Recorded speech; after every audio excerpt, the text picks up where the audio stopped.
اچھا جی، ابھی نیکسٹ ہمارا جو ٹاپک آف ڈسکشن ہے وہ ہے جی کائنیٹک اور ڈائنامک فریکشن۔ اچھا، کائنیٹک آپ کو پتہ ہے جب بھی کسی کوئی باڈی جب موو کرتی ہے، ٹھیک ہے، تو اس ٹرم کو ہم کائنیٹک کہتے ہیں یا ڈائنامک کہتے ہیں، ٹھیک ہے۔ ڈائنامک مثلا میں ہم کیا کرتے ہیں کہ باڈی کی جو موشن ہے اور ساتھ اس کا فاز بھی ہم پڑھتے ہیں، ٹھیک ہے، یہ چیز آپ نے پڑھی ہوئی ہے کلاس میں، ٹھیک ہے۔ تو اب اگر ہم اس اپلائڈ فورس کو،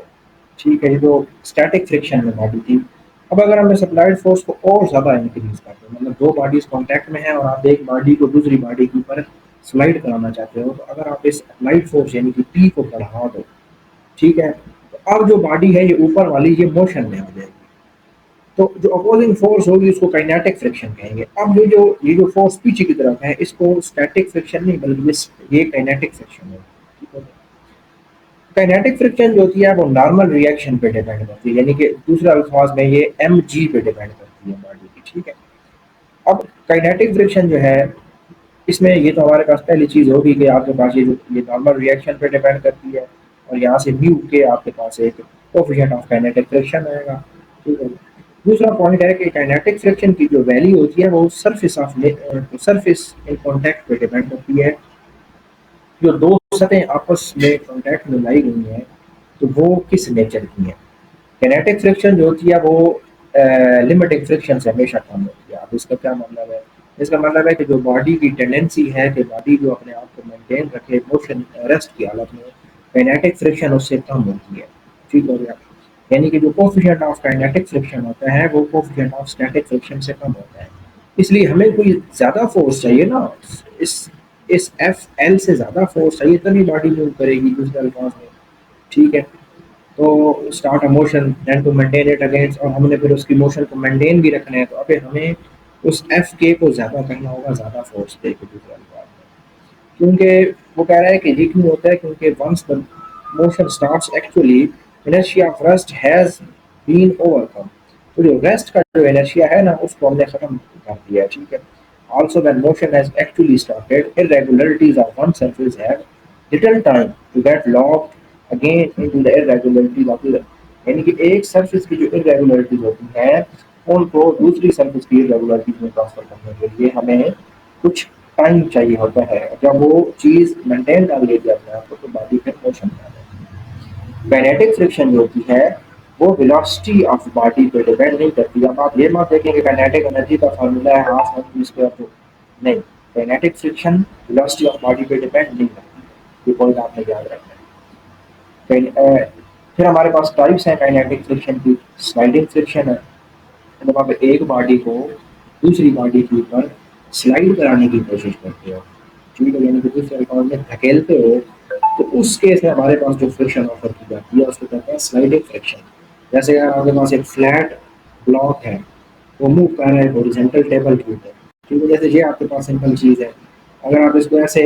ادھر دھکیلو، یہ آپ کے پاس ٹیبل ہے اور یہ آپ کے پاس فلیٹ یہ باکس ہے، تو اس کیس میں آپ کے پاس جو فرکشن آفر کی جائے گی وہ ہوگی سلائڈنگ فرکشن، یعنی کہ سلائڈ سے سلائڈنگ فرکشن۔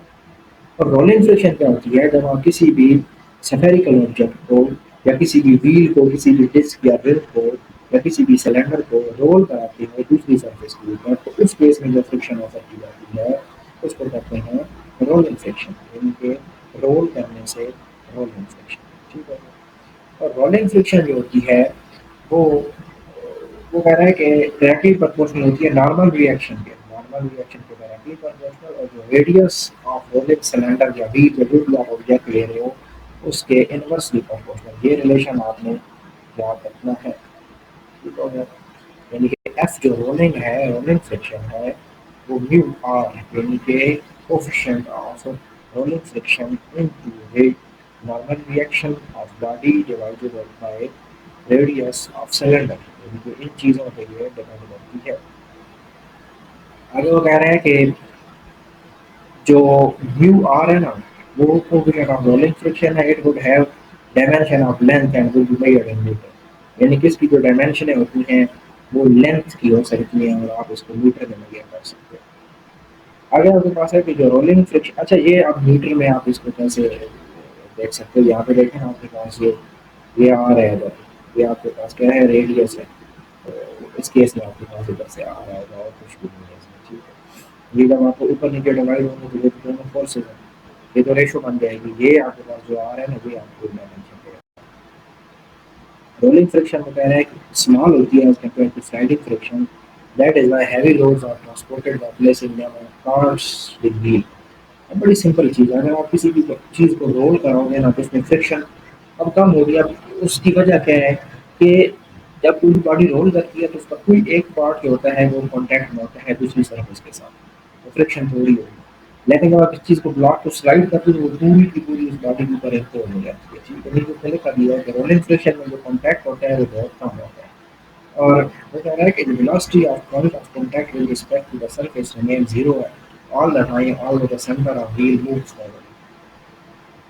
وہ کہہ رہا ہے کہ جو velocity ہوتی ہے نا point of contact کی with respect to surface remains zero، یعنی کہ اس کیس میں ہمارے پاس جو velocity ہوتی ہے وہ زیرو ہوتی ہے، یعنی کہ باڈی نے جہاں سے شروع کیا وہیں سے دوبارہ، تو اس کیس میں ہمارے پاس جو velocity ہوگی باڈی کی وہ زیرو ہوگی۔ ٹھیک ہے، یہ ہمارا آج کا ٹاپک ہے، انشاءاللہ نیکسٹ میں ہم گراف جو ہے وہ اپلائڈ فورس اور فورس آف فرکشن کے درمیان یہ گراف ہے اس کو انشاءاللہ